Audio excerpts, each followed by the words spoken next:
Hello दोस्तों, स्वागत है मेरे यूट्यूब चैनल केमिस्ट्री टिक वीडियो पर। आइए क्लास 10th बायोलॉजी परिवहन में अगला सेशन लेके आए हैं रक्त परिसंचरण तंत्र। अब आगे पढ़ते हैं। इससे पहले हम यूट्यूब पर 2 वीडियो अपलोड कर दिए हैं, तो अगला सेशन है। आइए पढ़ते हैं ब्लड।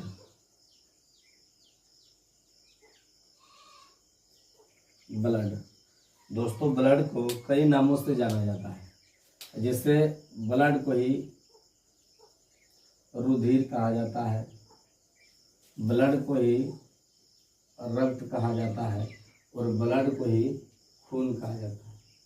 तो आइए पढ़ते हैं कि सबसे पहले ब्लड को हम 2 भागों में बांट के पढ़ते हैं। ब्लड को 2 भागों में बांट के पढ़ते हैं। तो वे 2 भाग कौन कौन से हैं, बहुत इम्पोर्टेंट है और अक्सर सवाल पूछ लिए जाते हैं। तो ब्लड के मुख्य 2 भाग में एक भाग है प्लाज्मा, एक भाग है प्लाज्मा। प्लाज्मा ब्लड का एक जो मेन इंपॉर्टेंट भाग है वे क्या है, प्लाज्मा। और दूसरा है रुधिर कणिकाएं। रुधिर कणिकाएं, रुधिर कणिकाएं, रुधिर कणिकाएं।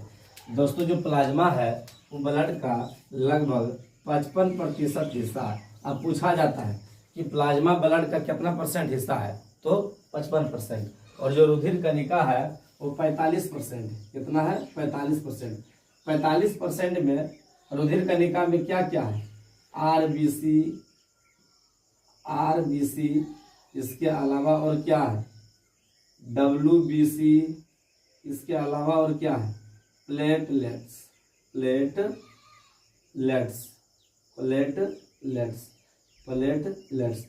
तो रुधिर कणिका ब्लड का 45% हिस्सा है और इसमें मुख्य रूप से आरबीसी, डब्ल्यूबीसी, प्लेटलेट आता है।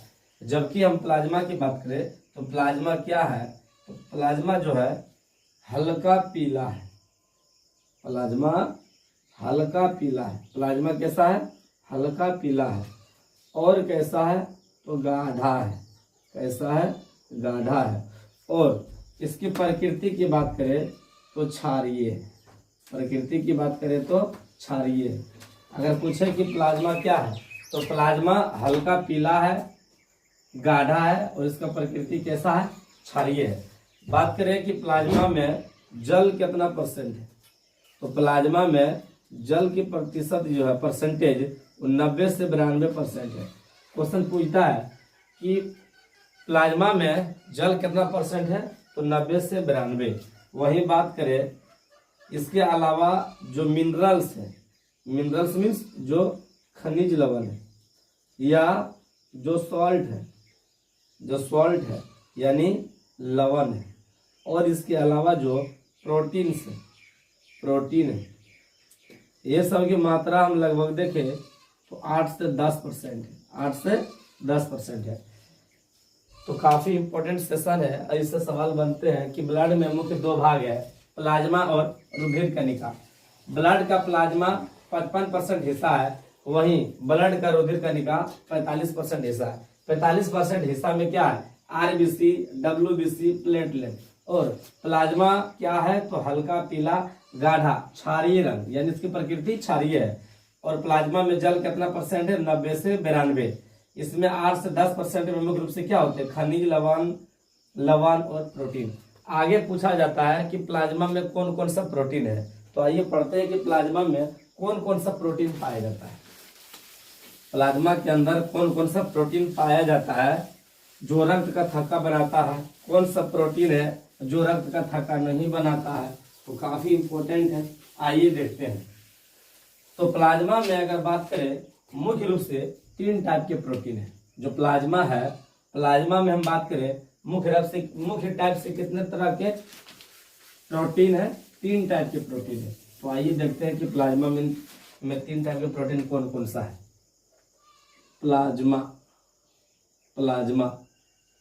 प्लाज्मा में 3 टाइप के प्रोटीन में जो पहला प्रोटीन है वे है क्या, प्रोथ्रोम्बिन।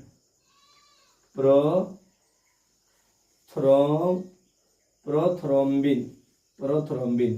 प्लाज्मा में जो प्रोटीन है वे प्रोथ्रोम्बिन है या फाइब्रिनोजन है, फाइब्रिनोजन, फाइब्रिनोजन। प्रोथ्रोम्बिन है या फाइब्रिनोजन।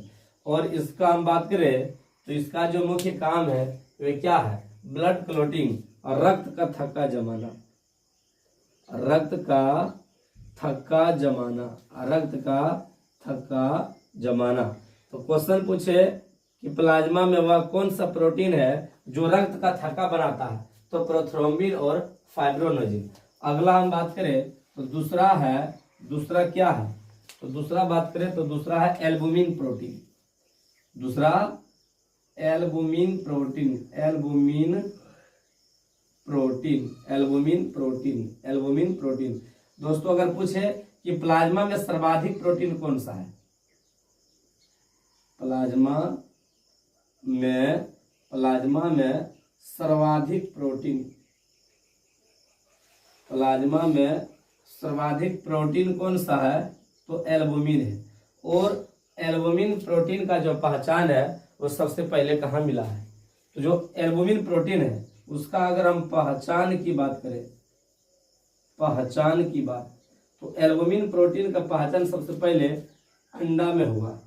और दोस्तों अंडे के जो पीले भाग है, येलो पार्ट, अंडे के जो पीले भाग है उसको हम बोलते हैं जर्दी। क्या बोलते हैं? जर्दी। बिहार पुलिस में पूछा गया था 2024 में कि अंडे के पीले भाग को क्या कहा जाता है? जर्दी। और इसी भाग से पता चला एल्बुमिन प्रोटीन। और एल्बुमिन प्रोटीन की बात करें तो एल्बुमिन प्रोटीन क्या करता है कि कोई आदमी मोटा है या पतला है, मोटा या पतला का जो निर्धारण करता है वो कौन करता है? Albumin protein. तो अगर जिसका शरीर पूरा पतला है वो चाह रहा है कि मेरा शरीर मोटा ही नहीं रहा, या जिसका शरीर ज्यादा मोटा है वो सोच रहा है कि शरीर को पतला करे, इसका मतलब है कि एक बार उसको एल्बुमिन प्रोटीन की जांच कराना चाहिए। क्यों? क्योंकि एल्बुमिन प्रोटीन ही वह प्रोटीन है जो शरीर को या तो मोटापा दे रहा है या तो थिन यानी पतला कर रहा है। तो अगला जो प्रोटीन है, अगला प्रोटीन है ग्लोब्यूलिन प्रोटीन। अगला प्रोटीन कौन सा है? Globulin protein. अगला प्रोटीन है ग्लोब्यूलिन प्रोटीन, ग्लोब्यूलिन प्रोटीन लिख देते हैं, ग्लोब्यूलिन, ग्लोब्यूलिन प्रोटीन, प्रोटीन। तो ग्लोब्यूलिन प्रोटीन को देखने में ही लग रहा है कि ये क्या कर रहा है? ग्लो कर रहा है। ग्लो मीन्स जो रौनक है वो बढ़ा रहा है।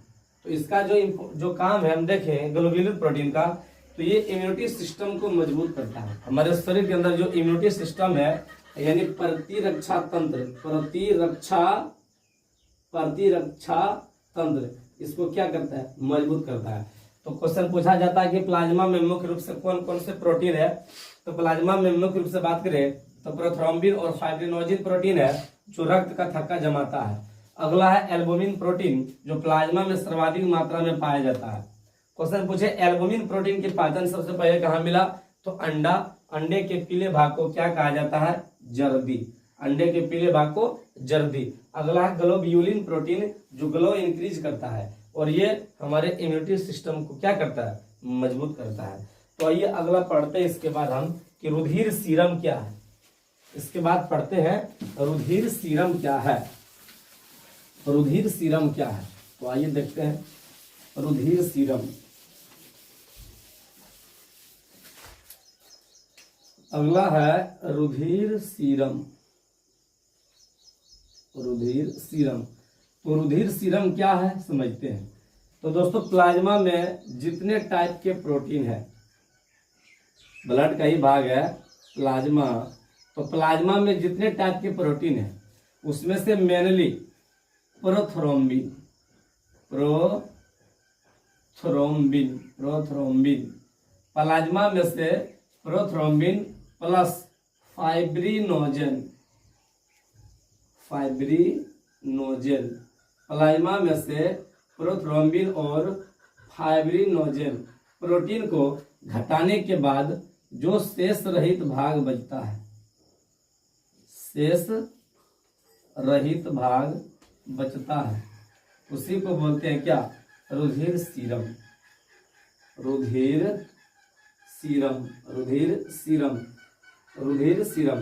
तो प्लाज्मा में से अगर प्रोथ्रोम्बिन और फाइब्रिनोजेन प्रोटीन को घटा दे तो जो शेष रही भाग है वही क्या कहलाता है, सीरम।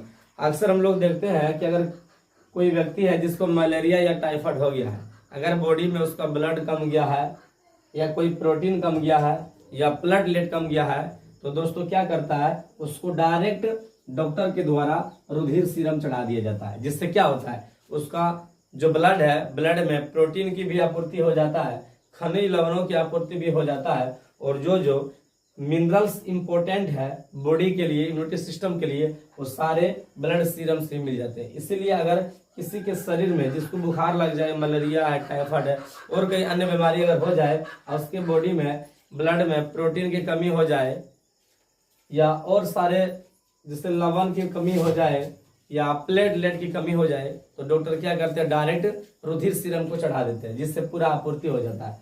तो क्वेश्चन पूछा जाता है कि प्लाज्मा में से अगर प्रोथ्रोम्बिन और फाइब्रिनोजन प्रोटीन को घटा दिया जाए तो शेष रहित भाग क्या कहलाता है, रुधिर सीरम। क्या कहलाता है, रुधिर सीरम। तो आइए अगला नेक्स्ट वीडियो लाते हैं। धन्यवाद।